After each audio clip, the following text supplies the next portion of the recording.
By the 1940s, Walt Disney Studios' cartoon department was in full swing. Donald Duck, born in the 30s, remained one of the most popular cartoon stars in Hollywood.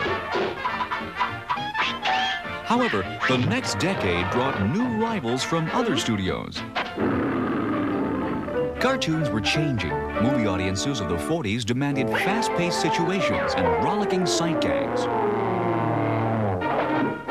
Jack Hanna, veteran Disney animator, storyman, and director, remembers the period of transition for Disney. When Warner Brothers and MGM started out with Tom and Jerry and Bugs Bunny and their different characters, they started more on the premise of fast gags and a topper, and then that was it.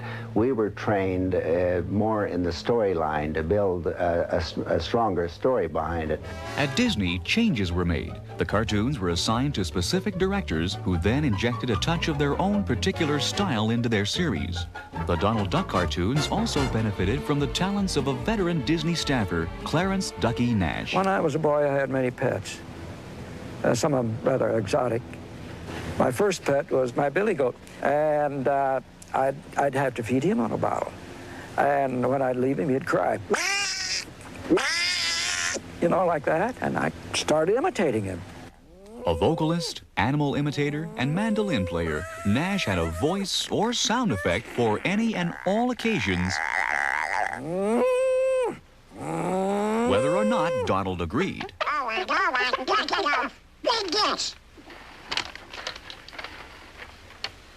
Can't understand me. Me, you fathead. Oh, can't understand you.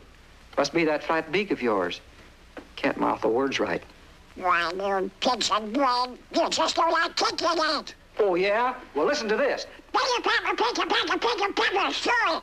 Can't understand it myself. For 5 decades, from Donald's screen debut in 1934 until Nash's death in February of 1985, Ducky Nash was the one and only voice of Donald Duck.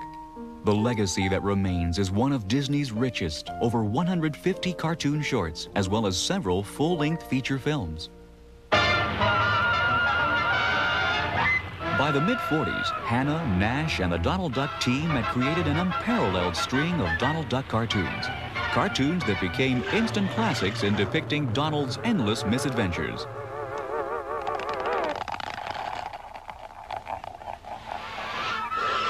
Two series of Disney cartoons remain vivid examples of fast-paced slapstick animation. The first starred Chip and Dale, a pair of mischievous chipmunks created by Hanna as the perfect foils for Donald.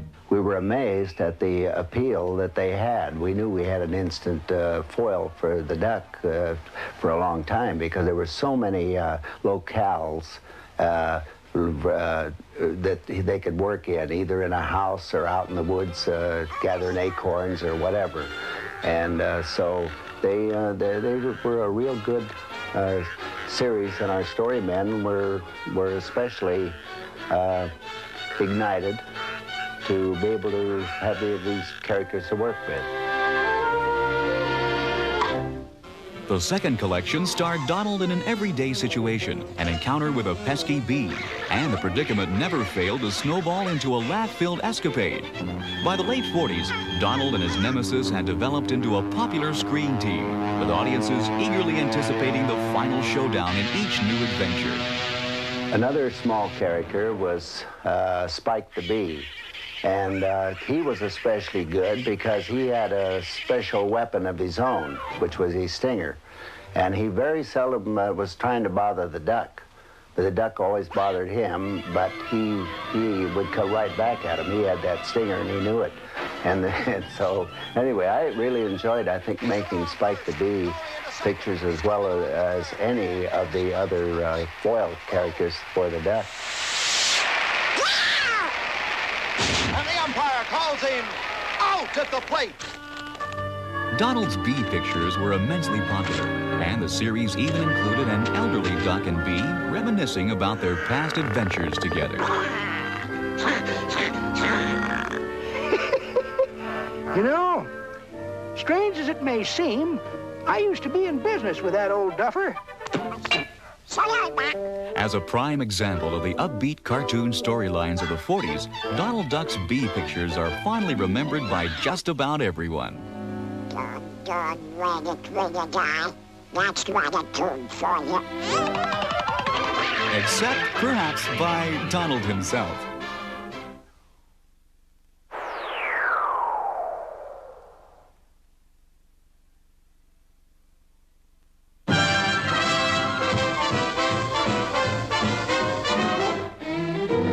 Who's got the sweetest disposition?